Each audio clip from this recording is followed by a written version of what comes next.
बिस्मिल्लाहिर्रहमानिर्रहीम। आज की इस वीडियो में हम डिस्कस करेंगे second year chapter number 1 functions and limits. सबसे पहले हम फंक्शंस का इंट्रोडक्शन करेंगे। सबसे पहले जर्मन मैथमेटिशियन लेबनीज़ ने फंक्शन को इंट्रोड्यूस कराया। इसके बाद एक और मैथमेटिशियन स्विस मैथमेटिशियन आयलर ने फंक्शन को मैथमेटिकली एक्सप्रेस किया y is equal to f of x, और इसको हम पढ़ते हैं y as a function of x। अब इसके अलावा फंक्शन को हम कह सकते हैं रूल भी कह सकते हैं, कोरस्पॉन्डेंस भी कह सकते हैं, मैपिंग भी कह सकते हैं, और फंक्शन को हम मशीन भी कह सकते हैं।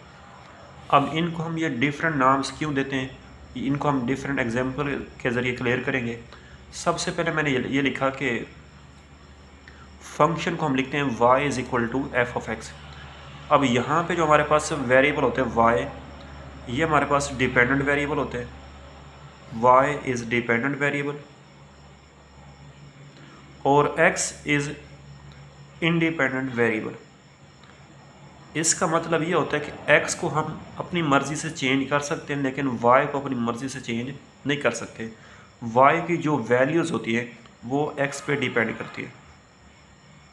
अब जैसे ये सपोज करें हमारे पास एक स्केयर गिवन है।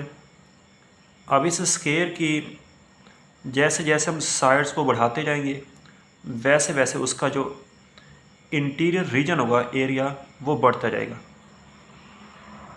अगर हम इस साइड्स की लेंथ को छोटा कर दें तो इसका एरिया छोटा हो जाएगा। अगर हम इसको ऐसे बना लें तो यहाँ पे हमने उसकी साइड्स की लेंथ को छोटा कर लिया तो इसका एरिया भी क्या हो जाएगा, कम हो जाएगा। अब जैसे जैसे हम अगर इसकी साइड्स को और बड़ा कर दें तो उसका और एरिया और ज़्यादा बड़ा हो जाएगा। तो इसका मतलब ये होगा कि इस स्केयर का एरिया स्केयर की साइड्स पे डिपेंड कर रहा है।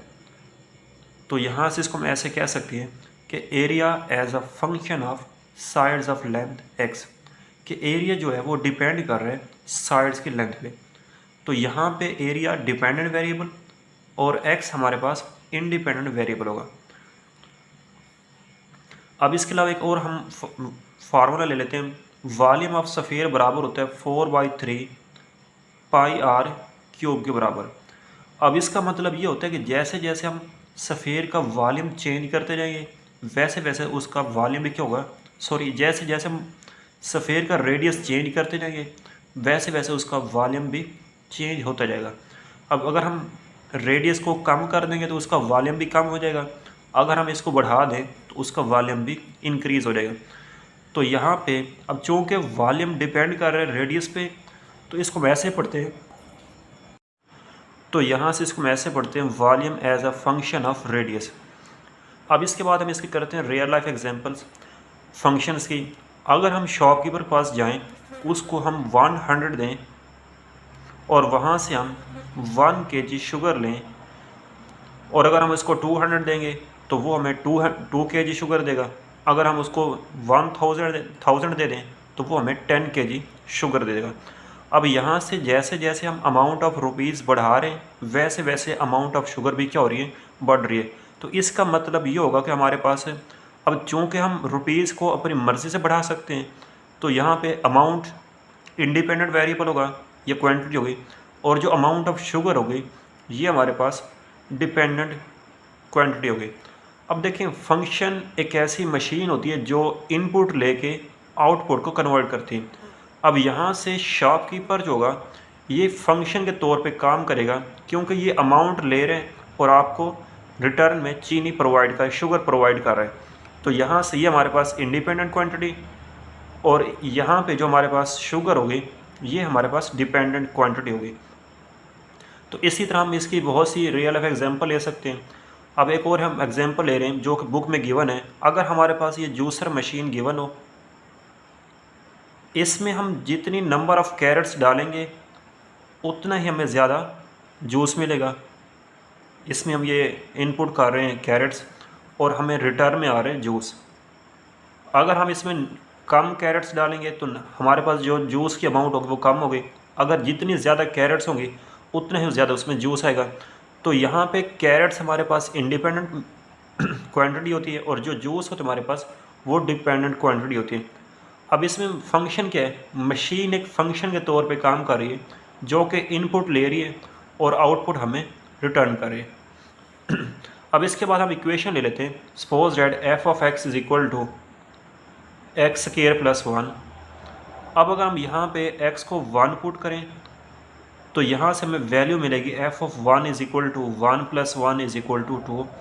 अगर हम x को 3 पुट करें तो यहाँ से f of 3 is equal to 3 का square 9 plus 1 is equal to 10।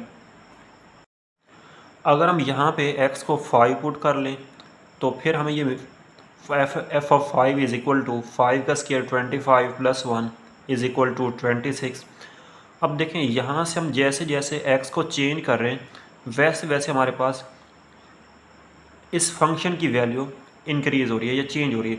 अगर हम x को 1 पुट करते हैं तो इसकी वैल्यू हमारे पास 2 आती है, x को 3 पुट करें तो 10 आती है, x को 5 पुट करें तो हमारे पास 26 आती है। तो ये जो हमारे पास x होता है ये इंडिपेंडेंट वेरिएबल होते हैं और जो हमारे पास y होता है इसको हम डिपेंडेंट वेरिएबल कहते हैं। और ये जो x की वैल्यूज़ होती हैं 1, 3, 5 जो भी हम पुट करते हैं इसको हम इनपुट वेरिएबल कहते हैं या इनपुट क्वांटिटीज़। और ये जो हमारे पास y की वैल्यूज़ होती हैं इनको हम आउटपुट वेरिएबल भी कह सकते हैं, आउटपुट्स भी कह सकते हैं। तो यहाँ पे हम फंक्शन को रूल भी कह सकते हैं। क्यों कहते हैं? क्योंकि ये फंक्शन एक ऐसा रूल है जिसमें हम x की a की वैल्यू पुट करते हैं और हमें y की a की वैल्यू मिलती है। अगर हमारे पास हम x की एक वैल्यू पुट करें और y के हमारे पास 2 वैल्यूज़ आ जाएँ या 2 से ज़्यादा आ जाए तो फिर वो फंक्शन को शो नहीं करेगा। इसी तरह हम अगर ये फंक्शन को चेक करना चाहें कि कौन सी इक्वेशन फंक्शन को रिप्रेजेंट करेगी और कौन सी इक्वेशन फंक्शन को रिप्रेजेंट नहीं करेगी। देखिए जिस इक्वेशन में डिपेंडेंट वेरिएबल की पावर 1 से ज़्यादा आ जाए तो वो इक्वेशन फंक्शन को शो नहीं करेगी। अब यहाँ पे y की वैल्यू पावर 1 आ रही है। अब यहाँ पे हम x की जो मर्ज़ी वैल्यू पुट करें, 1 पुट करें, -1 पुट करें तो यहाँ पे हमें y की a की वैल्यू मिलेगी। तो ये इक्वेशन फंक्शन को शो करेगी। अगर हम इक्वेशन ऐसी लिख लें y square is equal to suppose that x square plus 1। अब हम यहाँ पे x की जो मर्ज़ी वैल्यू पुट करें तो y की हमें 2 वैल्यूज़ मिलेंगी। अगर हम यहाँ पे इसकी पावर 3 कर लें तो हमें y की 3 वैल्यूज़ आएंगी। तो ये जो इक्वेशन होगी ये फंक्शन को शो नहीं करेगी। अब इसके अलावा हम ग्राफिकली फ़ंक्शन को कैसे चेक करते हैं? अगर हमारे पास कोई भी शेप गिवन हो, सपोज दैट मैं कहता हूँ कि ये हमारे पास गिवन है, एक सर्कल गिवन है। अब सर्कल के किसी भी पॉइंट पे वर्टिकल लाइन ड्रॉ करें।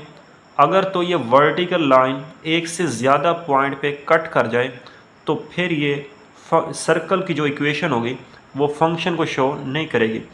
अब ये वर्टिकल लाइन 2 पॉइंट्स पे कट कर रही है तो फिर ये हमारे पास सर्कल की जो इक्वेशन होगी ये फंक्शन को शो नहीं करेगी। अब जैसे हमारे पास साइन कर्व्स होती हैं,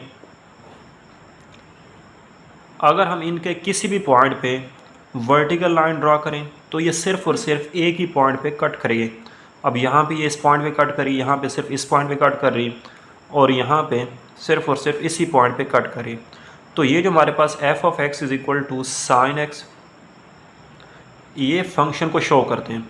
अगर हम कॉस की फंक्शन ड्रॉ करें